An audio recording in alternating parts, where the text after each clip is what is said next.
Yes, Yes, yes. Okay. let's do it. Well, hello again. I'm Ezgi Kacar. I'm one of the longevity consultants in PAR, and this is the first webinar of our PAR Longevity Talks. And today we have Darya Haitoglou, an award-winning psychologist and relationship coach here. Thanks for joining us, Darya. It's really a great honor to have you here today. How are you? Thank you. It's so good to see you and such a new way to Me connect. too. Who would have thought that we would be on Instagram, a doctor and psychologist, talking to each other about mental health? We probably would be with patients in the clinic, and now we're at home, each of us discussing how to help more people. I'm really happy to Yes, be here. great. Me too.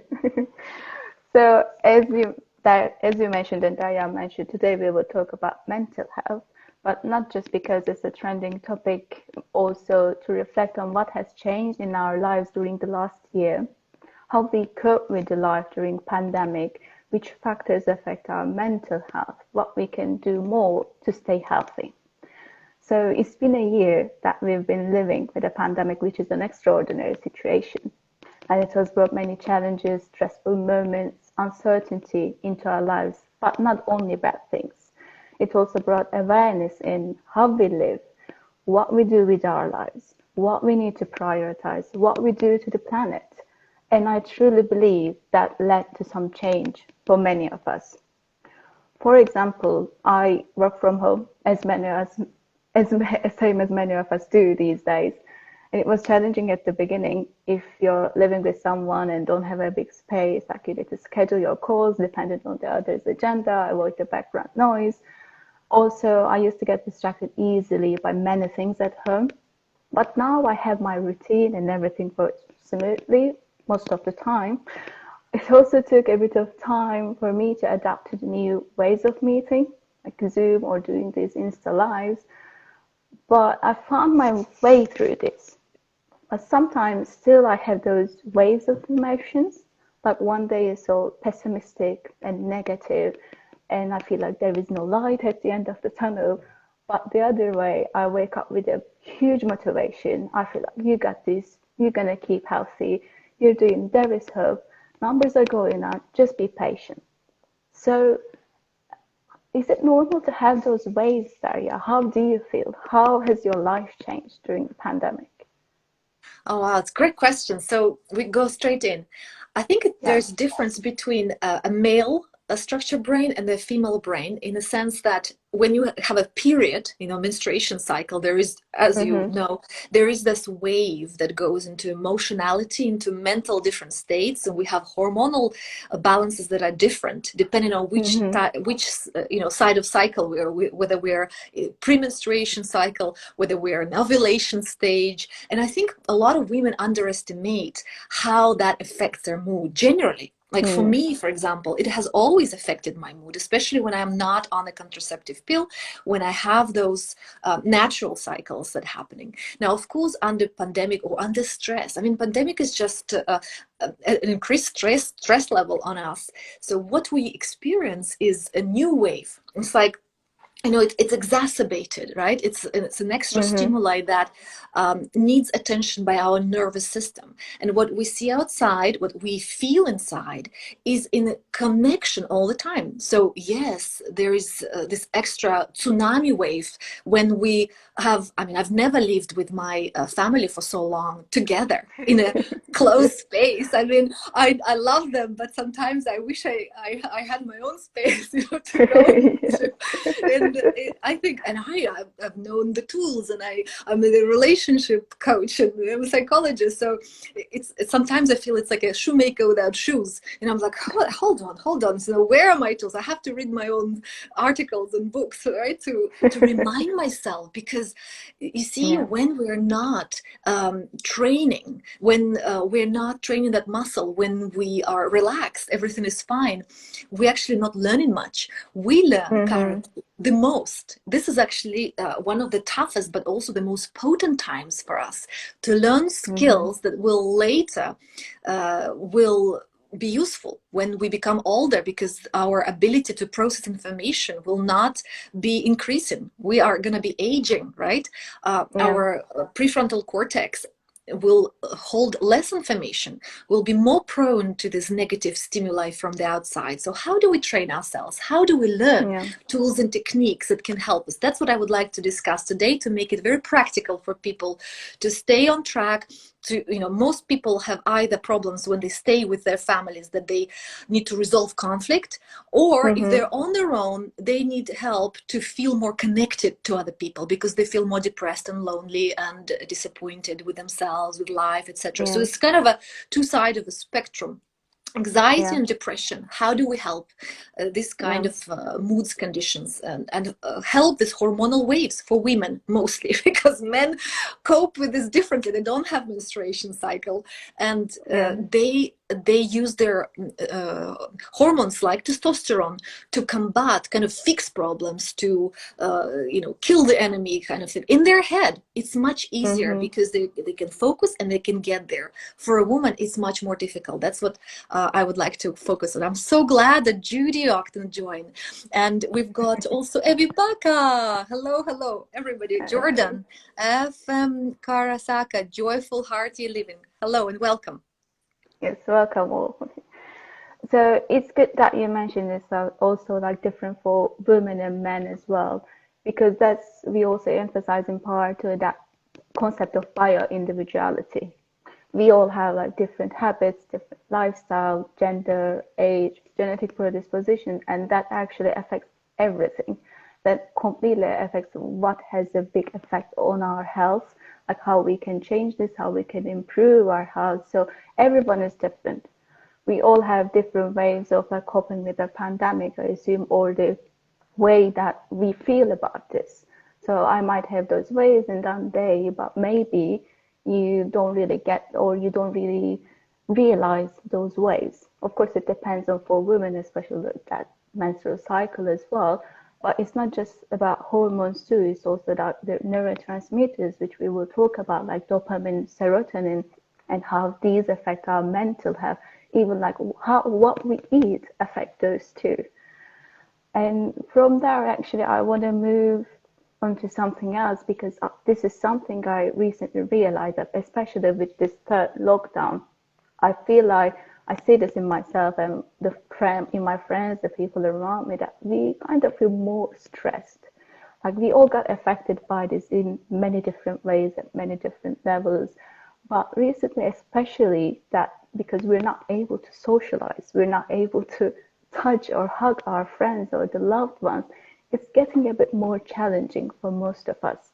And there is still some kind of uncertainty. And I feel like we created a collective fear and anxiety around that. So how does that affect our mental health? What's happening in our body and brain, and how can we cope with this? Yes. Well, we can definitely talk about the negative effects of stress and the pandemic, and absolutely that's everywhere. What I would like to focus instead is using our brain and sharing these Mm-hmm. practical tools on how we can change the way how we think, the way how we feel, Mm-hmm. and what are the things that I use to help myself. So first of all, yes, there is a big shift in terms of our brain reaction, our hormonal state, but also neurotransmitters, and how do we activate. We use our imagination. You see, yes, there Mm-hmm. is a lockdown. I mean, I grew up in Siberia behind the Iron Curtain. We couldn't travel at all abroad, and for 20 almost years, I was stuck in the place where it was full of snow for 7 months out of the 12. So we didn't know anything else. But you see, the problem now in the developed world is that the expectations are much higher than the reality. And I Mm-hmm. think that's the formula we need to change. So once we lower the expectations for the external circumstances, and we Mm-hmm. lower expectations for ourselves, because we have limited ability in terms of acting out instead of just being, our reality can change, and we can use our imagination to our advantage. And actually, that's the thing that Mm-hmm. we had been almost putting on the side. We haven't used our imagination that much. We are so bombarded, overwhelmed with information, with stimuli from everything, and we have Yeah. used that to enjoy life, which is great. But now it's a time that we can imagine things. Imagine being on the beach. Imagine being swimming in the sea. Imagine making love. Imagine having an amazing sunny day if you're in the UK. Imagine having an amazing health. Imagine. So these imaginations, like Einstein said, are much more powerful than willpower. Is great when Yeah. you have testosterone, when you want to achieve something, but currently there are circumstances that prevent us from achieving things, going out there, traveling. I mean, I was supposed to be in Siberia today. No, I can't be. That's why we're here. We have an ability to use our power of thought to create Mm-hmm. same neural connections as if it had happened, as if it was real. We have research that proves if we imagine or we remember Mm-hmm. positive things from our past or imaginary future that is positive, we are as if we were living that reality now. And that's a great thing. The research by Barbara Fredrickson, or we have Lubamirsky, Sonia, who have done research on this neuropsychology of happiness, or the positive psychology, why it's so popular. Because there is a potent research that says if we have, on average, three, sometimes people have kind of equal ratio of positive and negative thoughts. The ideal scenario is that we have 5 positive thoughts on each negative. So, for example, Mm-hmm. do the audit of your thoughts today. I do that. I have my little enriched journal where I write approximate ratio that I have. And when I'm out of balance, when I don't have 5-to-1 ratio of positive to negative thoughts, then I start building up those positive thoughts by creating imaginary scenarios. I start thinking, oh, I'm this happy, calm, relaxed person. And even can be little things like having a cup of tea and having the thought to thank myself, to have a painless body, or to have a painless hour, or to have a painless day, to have a sunshine, to have a little connection with my son, with my mother, to call, to imagine touching. That Yeah. everything changes the way how we feel, the way how we think. That's number one recipe for feeling good, is to increase your ratio of positive to negative interactions, even your thoughts. Yeah, yeah, that's great, and it just reminds me that that's a tool that we use hypnotherapy as well, especially in cognitive behavioral therapy, as you know.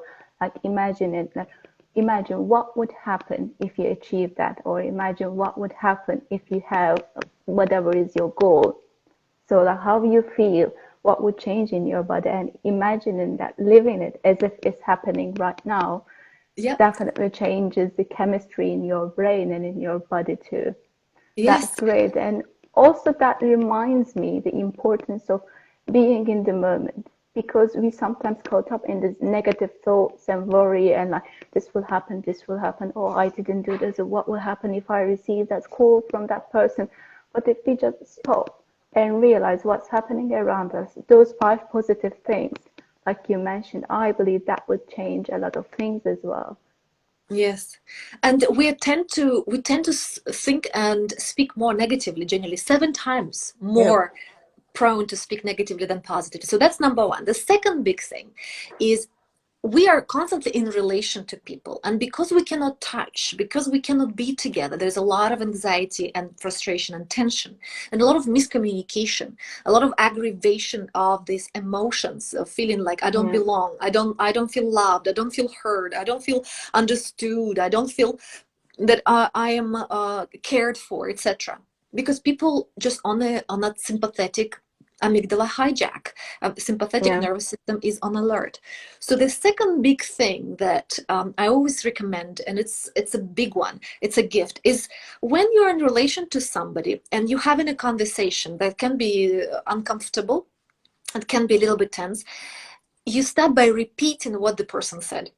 Because by Mm. repeating, we create a buffer of time to process this information, to relax ourselves, and then respond in a better way. For example, Mm. when my husband says, "Okay, let's have a family meeting tonight," and I'm busy, I can't. So there's a difference when I say, "Sorry, I can't," or "No, it's not possible," versus When I say, Yeah. oh, I hear you want to have a meeting tonight. And then Mm-hmm. straight away, something magical happens in the mind of the perceiver. They feel understood, they feel heard, they feel that I'm there for them, that they feel that there is a genuine presence.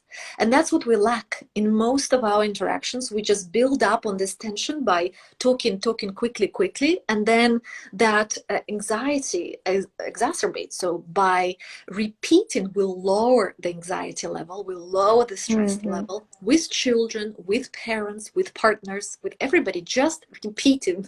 It's kind of a funny parroting technique, but it works Yeah. in neurolinguistic programming as well as research. I mean, Laurie Gordon, who did 50 years ago training with Virginia Satir, they created the training called PAIRS, PAIRS. It's one of Mm-hmm. the, well, researched, first of all, evidence-based training that helps relationship building. And one of the exercises called Fight for a Change, you actually have a fight by sharing your complaint, by first inviting the person, would you like to have a conversation about this? They say yes. It's like, Mm-hmm. okay, I would like to share a complaint with you.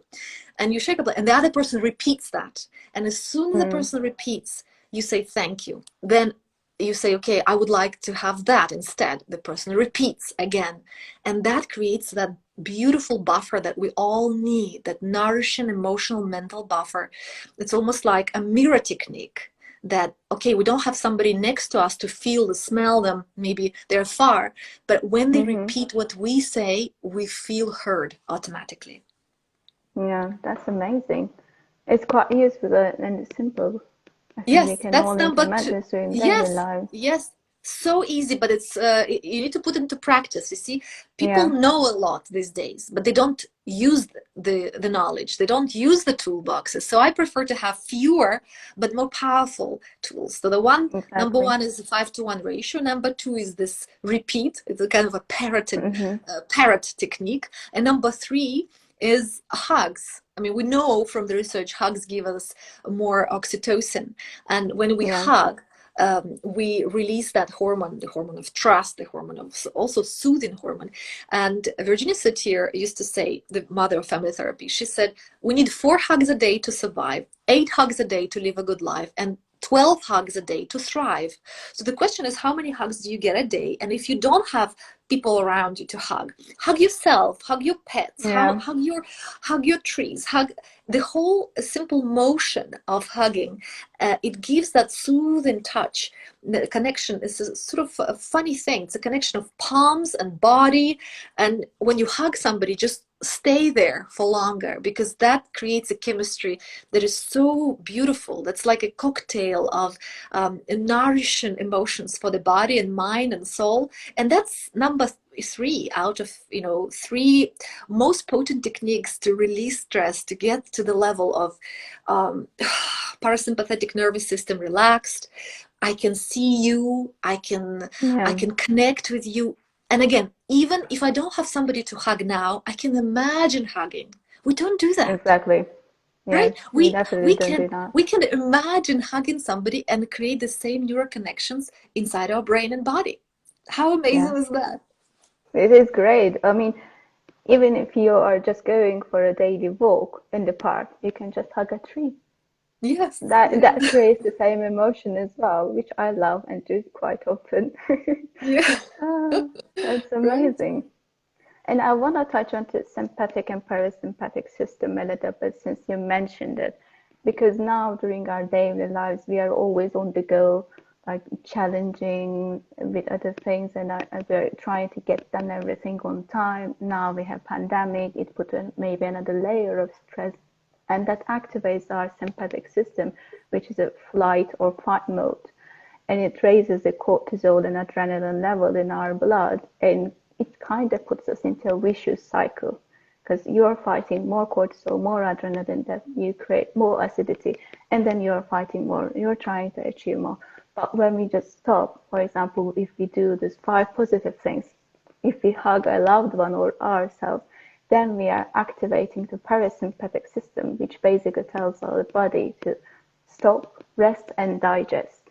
And that gives that smooth feeling of like happiness and relaxation. this is also this is also something that we create by meditation or breathing techniques as well. Do you do meditation on a daily basis, or what would you Yes, recommend on that? I used to do a lot more. I mean, now that I'm Mm. surrounded by my family all the time, I find it more difficult to meditate because I Mm. need space and I need time for that to be on my own. I mean, we are blessed to have some space, but most of the time I can hear them. I'm not in that very present moment. And what I find is that instead of just meditating or sort of zoning out, which is great. I mean, there's a lot of Mm-hmm. research in mindfulness-based meditation and generally meditative practices. But the reality is we live in such high-paced world these Yeah. days that for me, what I find much more powerful is that when I connect with somebody and when I repeat what they said, this is a micro connection, like a meditative space where I can sense my peripheral vision gets activated, instead of focused. I can sense my eyelids sort of relax, my shoulders lower, they go down, and I start breathing more. That's a Mm-hmm. tiny change towards better. It can be a 2 millimeter now of change, but long term, it can give a lot more. And for example, there's kinesiology, when I hold something in my hand, and I taught this to our children, you can just feel how it feels. And, if you just breathe together with that thing or a fruit or, whatever you're going to eat before you eat it, just to Mm-hmm. connect mindfully and take maybe a couple of seconds of meditation, and then you eat. Yeah. The start is important. I think starting with the right morning routine, for me, it's always 10 minutes of exercise, aerobic Mm-hmm. exercise, 10 minutes of writing, of journaling, of positive things. I basically buffer myself for the day by writing all the amazing things about the world, myself, my family, the place I live in.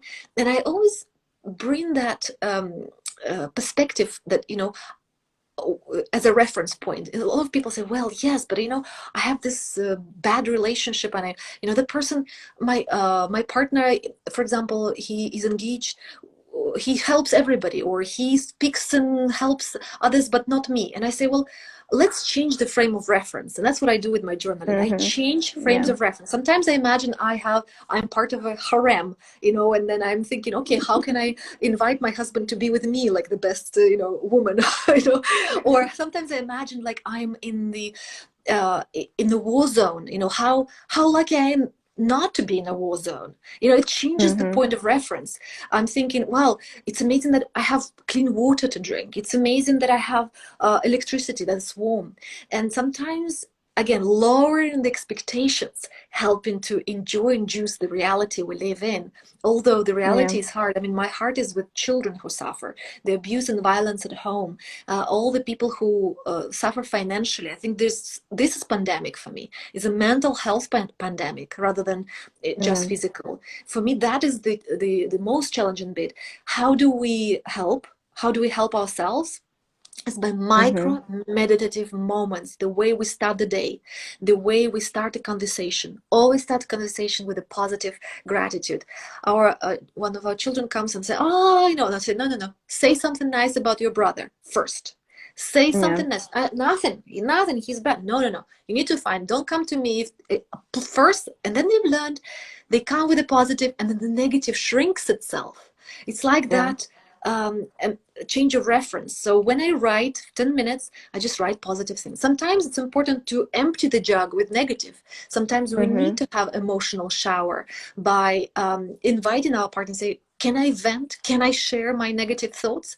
That's okay too. Mm-hmm. If the partner agrees and they say, yes, absolutely. Just please do, empty your emotional jug. Then I empty my jug. I thank my partner. I thank, or my therapist, my coach. I thank them, and then I feel, oh, okay, I'm empty now. Now I can put something more nutritious.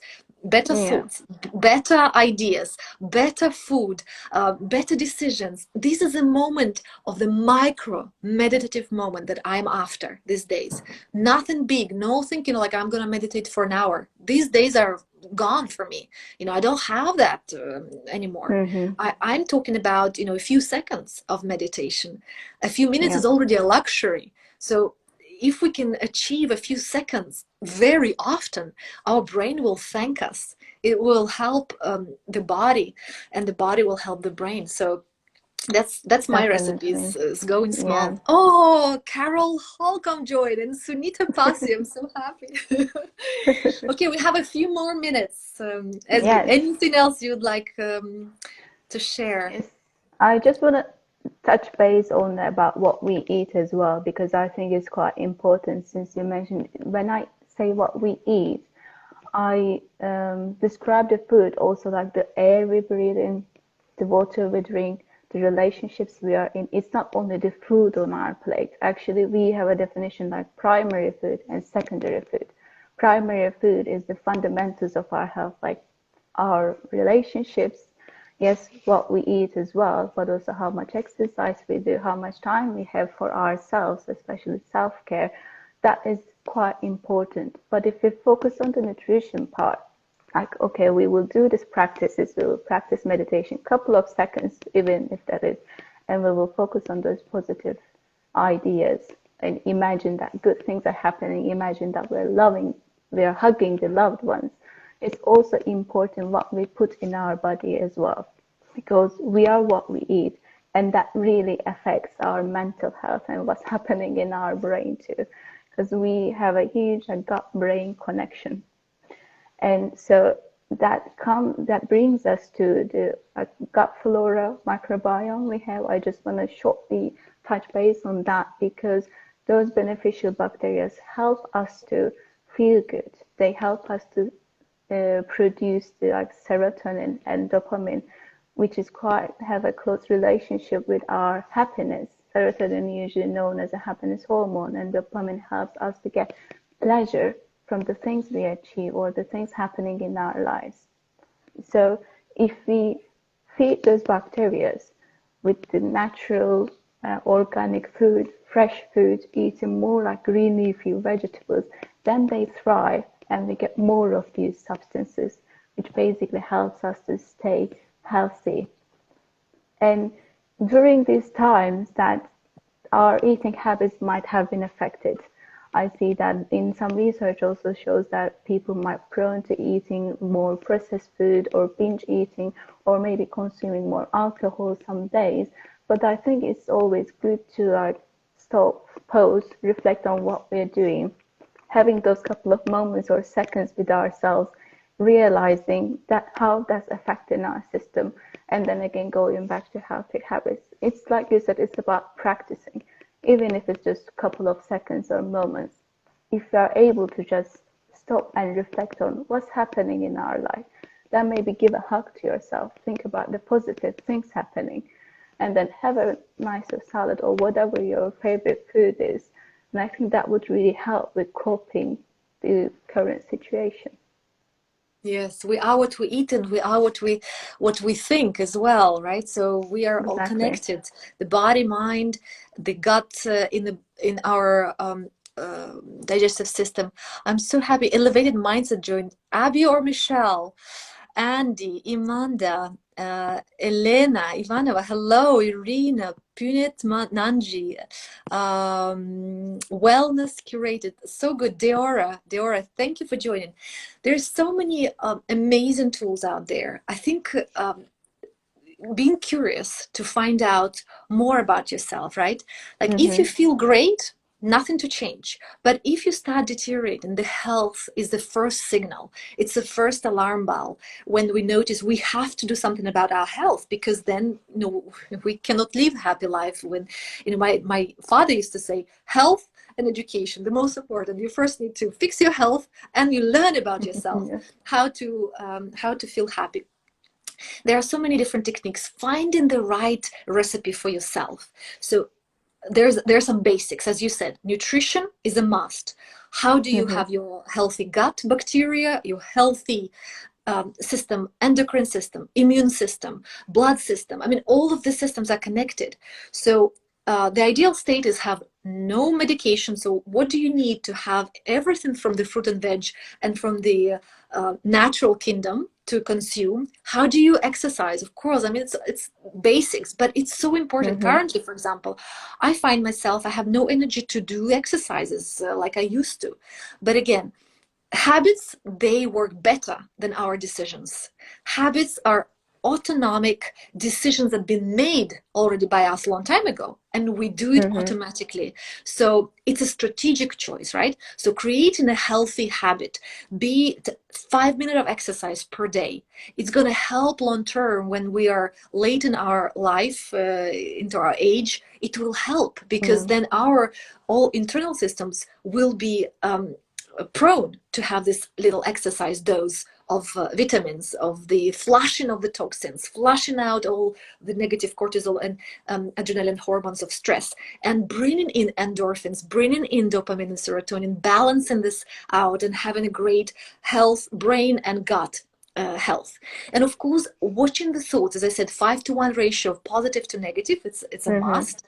Then having a healthy relationship by repeating what the other person said before reacting. So creating this responsive, mindful communication. It's a very good technique, very easy, but it needs practice. And then having a sense of connectedness, because we are social beings prone to connection. If we don't have enough connection, creating one by illusion, by imagining. Remember being a kid and you had an imaginary friend? I'm sure everybody had one. Why? Because that is an intimacy sign. It's a connection with the internal world. And we can create through this amazing technology, through Zoom, through Skype, any technology, to connect with people as if they were real with us now in the room, and making a step towards better, even small step, mindful step of a few seconds of meditative holding breath, holding something dear to your heart before you eat, instead of like chopping it and chunking it out, but just connecting to those elements of what we eat, how we say things, and who we are in connection with. And if we are by ourselves, it's a great opportunity to train our brain with those mindful techniques by imagining positive things, imagine positive future. Exactly. Everything starts with us, within us. So I think practicing these tools with yourself first would be a great step towards it. Yes, yes. And I'm so happy that so many people are going to watch this in recording. And I would love to know which tools work for everybody, because we don't share enough what works for us. So what works for me is, again, tool number one is watching my own thoughts. How many do I have them? Positive, how many negative? If I have a ratio 5 positive to 1 negative, it's a great scientifically proven researched method of keeping myself sane, happy, active, motivated, and energized.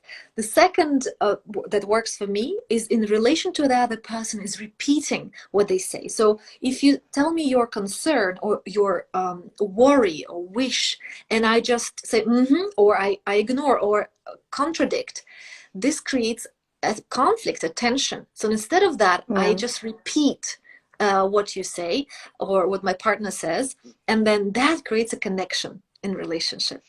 And the third thing is hugging as much as possible ourselves, everybody, anything.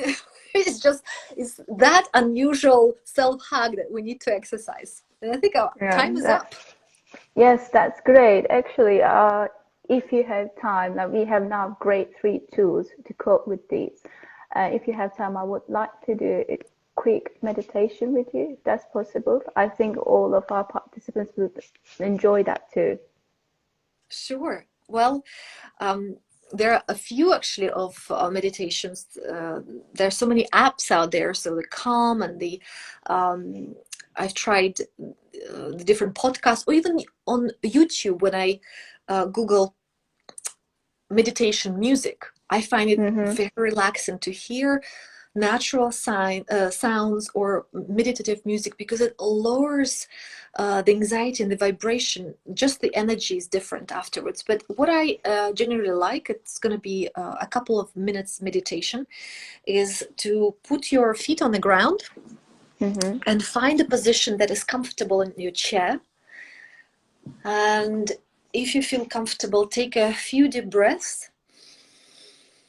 And you can close your eyes by lowering your eyelids slowly. And as soon as you lower your eyelids, I hope you're not driving, then you cannot do this meditation. Just sit in your chair in your home. Open a little bit your jaw and put your tongue flat down. When we relax, especially the back of our tongue, we send that signal to our parasympathetic nervous system to relax even more. And in that position, take a few deep breaths and out and on your own. And with each breath, imagine through your feet a golden light from the center of the earth entering your feet, your ankles, your knees, your hips, and feeling your body with golden warm energy. Every cell, just notice relaxing as you breathe. You imagine you're filling your body with warm light, golden energy. Your shoulders are relaxed, your neck, your head. Imagine your top of your head is connected through the invisible cord to the higher version of you that is much more relaxed, connected, loved, happy, and everything that you already want is inside that version of you. And just notice how you feel being inside that version of you and the center of the earth, connecting through that golden invisible light through your feet.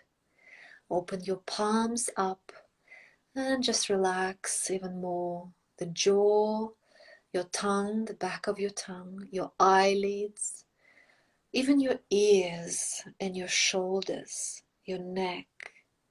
Just notice what happens when you relax a little bit more and you deep breathe into each cell, each organ of your body is smiling on the inside, sending love in return, and thanking each part of your body for working compassionately, tirelessly, every day to allow you to live, to breathe, to walk, to drink, to eat, to live your life and to work and to do what you're passionate about.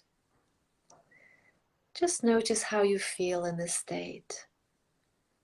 And as you gather your energy in your heart area, imagine expanding your heart with compassion, with light.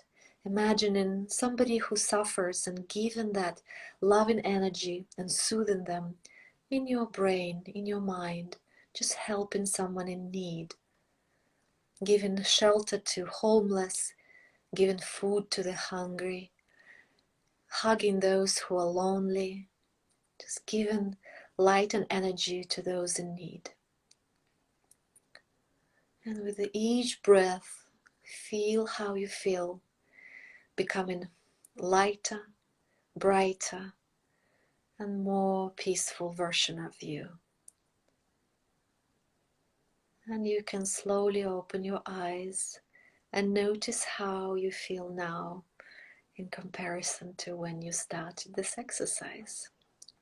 That's what we call centering or small meditation. That I'm was so great. happy to see Elena and Yana Kataeva. So good to see you. And Anna Inman. Thank you for joining, everybody. It was short and hopefully effective conversation. You can watch the recording and let us know which tools work for you to release stress, anxiety, and feel in better mental health as well as in your guts. Thank you, Dr. Ezgi. It was lovely. Thank you, Daria. It was really great to see you. I really enjoyed the short meditation at the end as well. And I will give a big hug to myself and sending one to you. Yes, Thank you for yes. joining. Lots of love, lots of hugs, and take care, everybody. Bye. Me too. Bye bye.